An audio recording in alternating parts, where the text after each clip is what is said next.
Hey guys, I'm Saurabh and welcome back to my video. So in my previous video, I showed you my experience at the VFS center and how long does it took for me to get my passport back with my visa. So now in this video, I'm going to tell you what you have to do as soon as you receive your visa. So just sit back tight and enjoy the video. So the first thing which you have to do when you receive your UK student visa is book your flight. If you have not already booked your flight, the first thing you need to do is book your flight. So now let's talk about all of the options you have. So basically, there are different airlines. You have British Airways, you have Air India, and you have Virgin Atlantic, which fly directly to the UK. I think Vistara also flies to the UK, but I'm not sure if they're regular. So Virgin Atlantic, Air India, and British Airways are the three which flies to the UK directly from Mumbai Airport and Delhi Airport. I'm not sure about other airports, but you can look it up. But at this point, what happens is that the flights are really expensive. So if you're trying to book a direct flight, the flight will be like 80,000 rupees or 90,000 rupees, which is 800-900 pounds, which is actually really expensive. So if you have not booked your flight in advance and the flights are really expensive, what I will suggest you to do is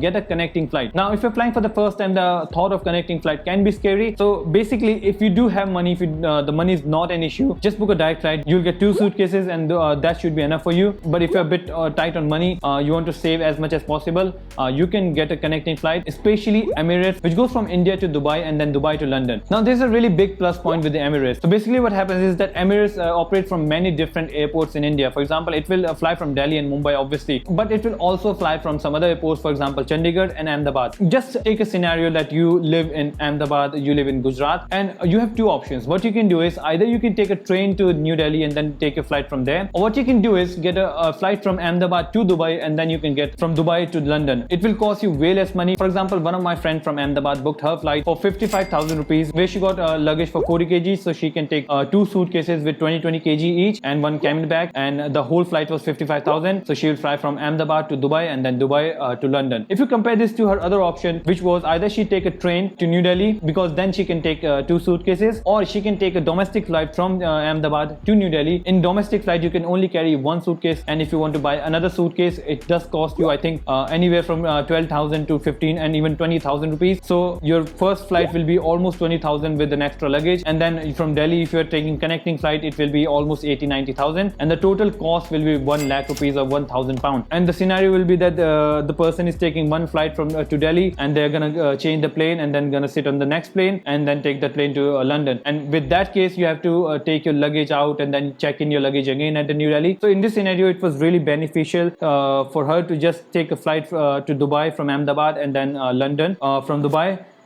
She doesn't have to go back to New Delhi and then fly, and it would have been more expensive. And it can be same scenario for Chandigarh as well, or any other big cities in India. So I will suggest you to have a look at this option as well, where you can do this with the Skyscanner website or the app. If you have not used it before, I will put the link in the description. It is a really good website. You just have to select your origin airport and your destination airport, and it will show you all of the flights. Then you can filter it by that you only want one connection or you want direct flight, and then you can also select the cheapest day. You can look at the cheapest day, and then you can book a flight according to your need. For example, if your accommodation starts from 13th of September and your enrollment week is from 19th of September, so you can pick any day in between, whichever is the cheapest, and then you can just fly on that day. Now after flight, the second thing which you should do, like I will suggest it strongly, is look at the pound and rupees rate, whatever it is, and if it is really low, then you should buy the pound currency. Now I'm pretty sure like before traveling, everyone is going to carry some cash. You can get the cash at the bank, you can get the cash at the Thomas Cook or anywhere else. So if you have already got your visa and your plans are confirmed that you are flying to the UK, that means you will need cash, and the pound is really low at that point, then I will suggest you to just take the cash, because you are going to need it anyway. Now in terms of how much cash you should carry, personally I will suggest 500 pound or 50,000 rupees is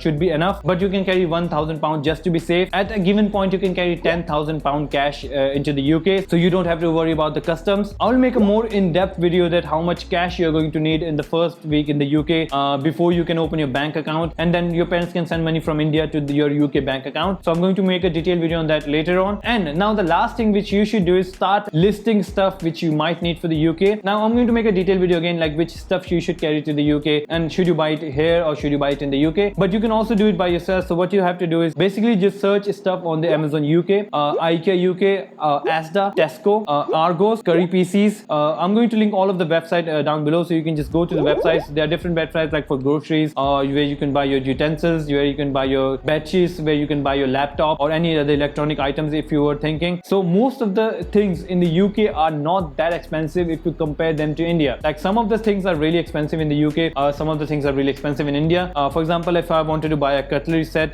for myself, or I want to buy a mug or a plate, it's same price in the UK and same price in India. So it doesn't make any sense just to carry them from India to UK when they cost the same, and you might break some stuff when you're carrying them, and it will just take up the extra space in your suitcase, and it will just take up the extra weight as well. So what I would suggest, just make a list of what you need. Then what you have to do is compare them. Just search on Amazon India that how much it costs, and then try to search it in the UK websites, whatever I've listed below. So you'll get an idea that should you buy that certain stuff in India, or you can just buy it in the UK. So these three things is what you should do as soon as you receive your visa. Obviously you can go and party, you can enjoy, you can celebrate that you're going to the UK, you can just complete all of the things which are left in India for you to do. You will have like a month or two before you have to go to the UK. So just finish all of your stuff, just start packing, just get a rough idea what you need to do before you go to the UK, so you have like a mental plan. And just don't leave everything till the end, because it's going to be really hectic, and it can be really overwhelming for some people. Now this was all for this video. I've covered other videos like what is cast letter, and what was my experience at the VFS center, and how to fill your UK visa application guide, what documents you have to carry. All of the videos